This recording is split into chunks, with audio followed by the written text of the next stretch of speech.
New York International Airport.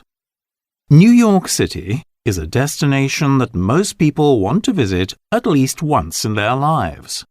And if you are lucky enough to travel there, your plane will probably land at John F. Kennedy International Airport, JFK Airport.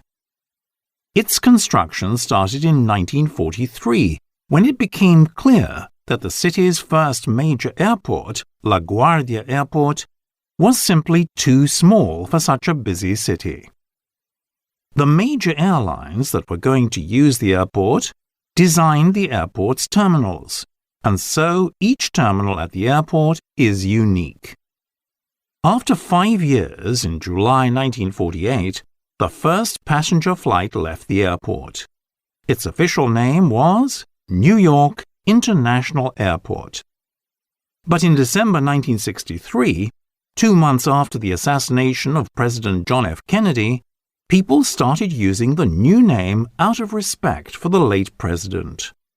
Now, over 53 million passengers pass through JFK Airport each year. Astana International Airport.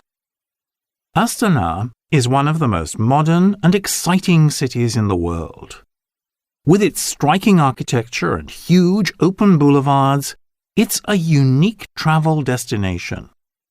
If you're one of the thousands of tourists visiting Astana every year, then you'll probably arrive in the Astana International Airport.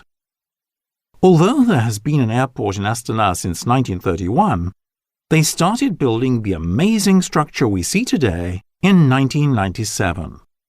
In 2005, the new passenger terminal designed by Kishore Kurokawa opened. These days, it is one of the busiest airports in Central Asia, with almost 4 million passengers passing under its beautiful blue dome every year. A new terminal was opened in June 2017 for Expo Kazakhstan.